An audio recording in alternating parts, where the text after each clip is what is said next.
Hey MMA fans, Cage Minds, your host Micah Frankel, here to do our recap for UFC on Fox 3. 12 fights.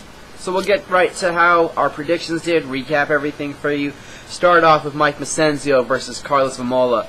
We had picked Micenzio to win with unanimous decision, thinking that Vamola would not be able to handle the weight cut well, that it would go against him. Also thinking that Micenzio had the greater skill in the striking, and also his combination of wrestling and Brazilian Jiu-Jitsu would be able to nullify the flat-out wrestling of Carlos Vamola.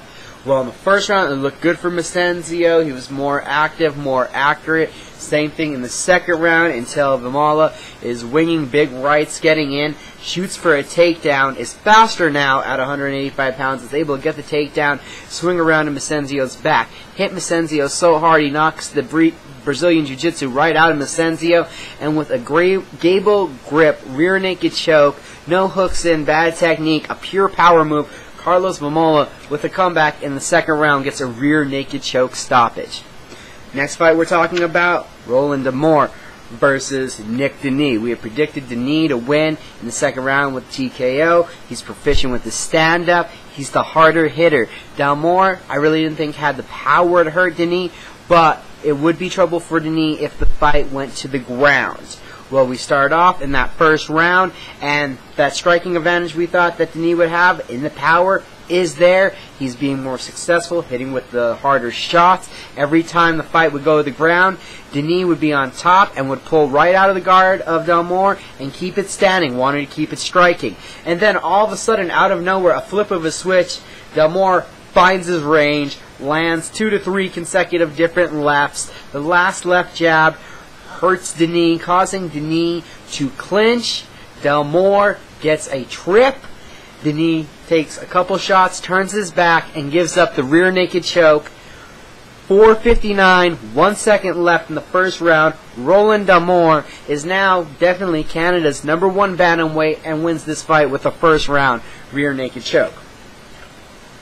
Next fight we're talking about, Dennis Bermudez versus Pablo Garza. We had predicted for Garza to win in the first round with a triangle, seeing as that Bermudez's submission defense wasn't that great. We thought this because he's a wrestler, and 100,000,000%, without a doubt, this fight was going to the ground.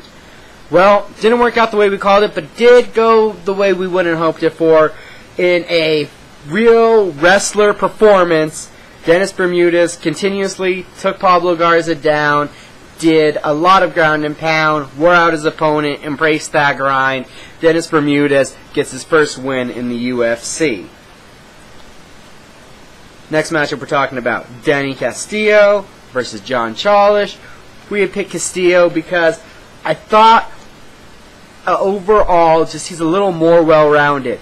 Hate to say it, but John Charlas, he has a great day job and does this as a night job. I felt that lack in full-time focus on mixed martial arts, point that out, would give Castillo the edge. Also, Castillo's with Team Alpha Male there in Vegas, doing the Ultimate Fighter, a lot of pressure on him. Thought he'd be able to come away with a unanimous decision. It does work out that way. He got more takedowns, more accurate with his jab, kept punching, and in the third round did get the top position on John Charlas. So, Danny Castillo keeps rolling, starting to make himself a force in the lightweight division. I think this is 6 of 7 that he's won now. 6 out of his last 7. Next fight now, a flyweight battle. Luis Gano versus John Linker. This fight got the Fight of the Night award. We had predicted for this fight to go to split decision, and we had Gano winning. We go to actually what happened during the action.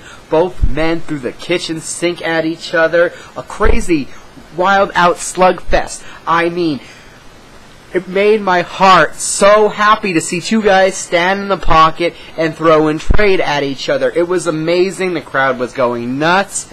And as we saw in an output amount, John Linker was throwing more than Luis Gano. And Gano really had to find where he was in an advantage position. He was able to take the fight to the ground.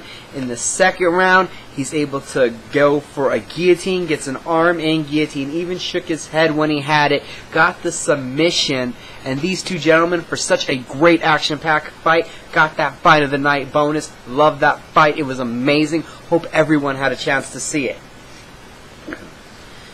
Next fight we're talking about now. John Hathaway versus Pascal Kraus. We had predicted for Hathaway to win with unanimous decision. Felt that his wrestling, his striking were both a little bit more crisper, and he would be able to dominate and really just control this fight through and throughout. And that's exactly what happened. A more aggressive John Hathaway, a very determined John Hathaway, landed the better strikes, got the better positions, got the more takedowns, and hands Pascal Kraus his first defeat of his career. Welcome back to both of these guys after long layoffs with injuries. Hope they both get to stick around. Both young prospects with a ton of upside. Next matchup, still on the prelims, a ton of them for us this week.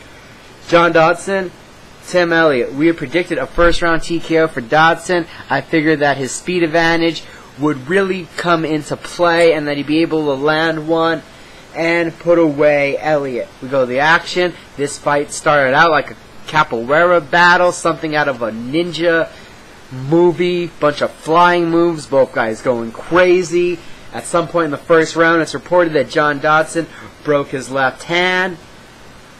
The real defining moment of this fight was this: Dodson was able to use his right jab very effectively, even with his left hand hurt, landed a greater accumulation of strikes. Neither man really got to a vicious point where they hurt each other, that either man was ever in danger of being finished, but on an accumulation of strikes, and also not allowing himself to be taken down throughout, John Dodson gets the unanimous decision victory over Tim Elliott. Tim Elliott is exciting, unorthodox, and throws everything. Can't wait to see him in the octagon again, and best wishes on a speedy recovery on that broken hand to John Dodson.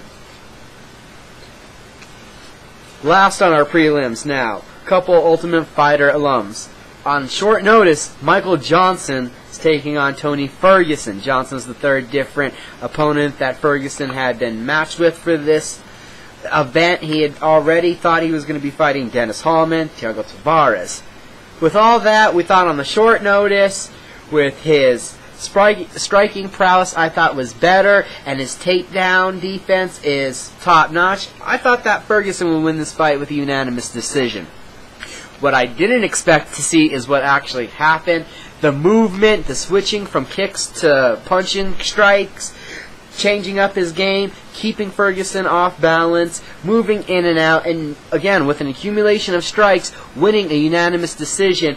Michael Johnson wins this fight. He also had very good use of his left hand, picking his spots, not overusing his knockout shot, and did buckle Ferguson 2 to 3 times throughout that fight. So the most impressive performance and growth of a performer that we saw in the prelims is between John Hathaway and Michael Johnson. They both looked amazing. We're going to move on now to that main card that was on Fox TV. Start off with the heavyweights.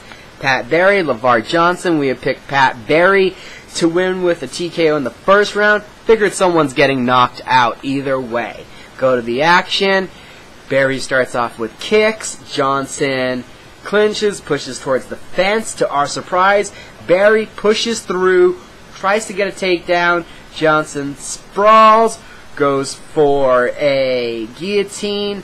Barry scrambles, is able to get into side control on top of Big LeVar Johnson, was unsuccessful with the key lock.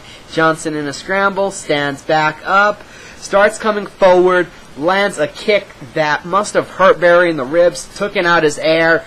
Pat Barry gets stuck in the corner, took about 30-something unanswered punches and knees and strikes from LeVar Johnson. LeVar Johnson, 2 straight first-round TKOs. Another knockout of the night, a war check, and that is a seriously bad man in LeVar Johnson. Next matchup we're talking about, Husamar Palhares, Alan Belcher. We had said that Palhares would rip off Belcher's leg. He'd get a first-round heel hook. Belcher, an amazing performance, goes to the ground, grapples, plays the leg lock game, gets out of it, then gets on top, lands big bombs, hurts Palhares, and finishes him off in the first round. A first round TKO stoppage from ground and pound. Alan Belcher, according to Dana White, is now a top 5 middleweight. He is here and he is a contender. Alan Belcher, dangerous everywhere. Now to the co-main event, Josh Koscheck, Johnny Henricks. We predicted Henricks to win, unanimous decision. I thought that his use of kicks, elbows, more different types of strikes compared to Josh Koscheck really just winging his big overhand right. The fight very even throughout, and I feel it was the slight amount of leg kicks that added to the full accumulation of strikes that prevailed Johnny Henricks to win in a split decision. Both guys landed a left, landed a right, never really rocked each other, but did back each other off. It was very back and forth, close matchup. Henricks did outland Koscheck, and Henricks wants a title shot now, like everyone else. Johnny Henricks, split decision victory over Josh Koscheck. And in the main event, we knew it was Nate Diaz, Jim Miller, #1 contender in the lightweight division, up for grabs for Nate Diaz. We had predicted, though, Jim Miller, his wrestling ability, control where the fight was, and to win this with a split decision. Nate Diaz comes out and puts on another career-defining performance, walking Miller down, engaging Miller in the clinch, winning the clinch striking battle, and also dictating where the fight went.